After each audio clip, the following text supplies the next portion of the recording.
In exercise 4.7 we're presented with a series of mistakes that have been made, and we're asked to determine their impact on the trial balance and see whether it would still balance despite all these mistakes being made. So what we'll do is for each transaction is we'll actually look at the correct version, so what should have taken place over here on the left hand side, and then what did happen, and that is the wrong version over here. So the first one we've been given is a debit to wages of 500 was recorded as a debit to insurance. So what should have happened was a debit to wages, credit to bank for paying them, and nothing to insurance. So we should have had debits of 500 and credits of 500. What did happen was nothing was entered in wages. We'll assume that instead it was put straight into insurance as a debit. And again, we'll assume that the bank doesn't mention anything being wrong with the credit entry, so we'll leave that as it is. Looking at the impact here, we'll actually see the debits and credits will still be $500, while the ledgers that they're in will be wrong. There'll be no wages recorded, and there'll be insurance that never happened recorded. The trial balance will still actually balance. Looking at the next one, a $600 credit to repair fees was recorded as a debit to repair fees. So a business who'd have a credit to repair fees, that'd be a revenue. So someone like a mechanics business, they've received $600, and that would be a revenue, so a credit. It wasn't recorded as an expense because for this business, that's what they do, that's how they earn revenue. Looking at the incorrect version, we should have debits and credits of 600, but the incorrect one, we've got a debit to bank of 600. It says here there was nothing recorded as a credit to repair fees, instead it was recorded as a debit. So repair fees can also be an expense as well as revenue for this business. So what's happened is I've got $1,200 of debits and no credits. So we'll have to say this trial balance won't balance, it'll be out by $1,200. The next mistake was a debit of $164 to advertising was recorded as a debit of $146. So this is the correct version, a debit to advertising of $164 and a credit to bank of $164. Total debits of $164 and credits for the same amount. In the incorrect version, the figure that was entered in advertising was wrong.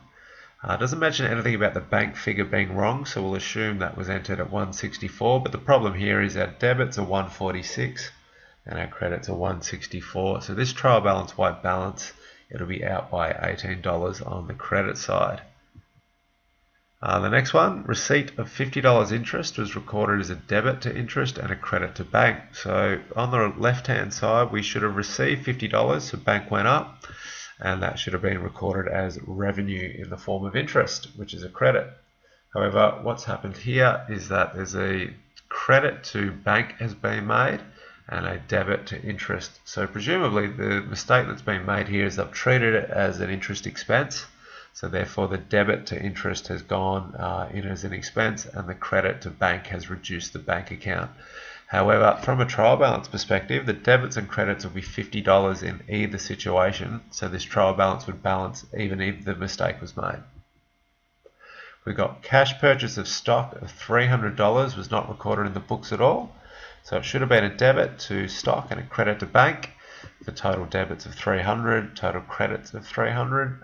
If it wasn't recorded at all, we'll have total debits of 0 and credits of 0. That trial balance will balance, which raises a good point. You can have a trial balance that seems to be correct because it balances, but any transactions you left out won't be in there, and that won't affect whether it balances, but it will affect whether you lose marks or not. $324 was received from debtors and debited to bank as 324. However, it seems to have been credited to debtors for 342.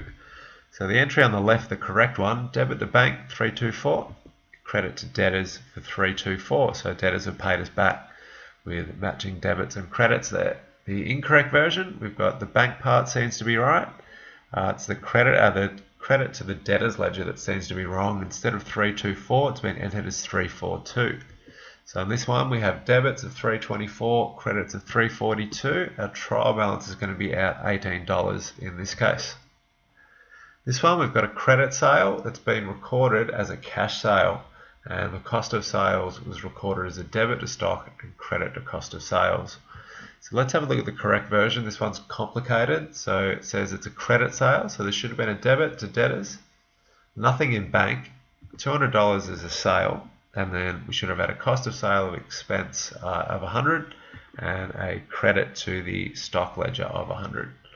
What's happened is this was called a cash sale, not a credit sale, so nothing's going to go in debtors.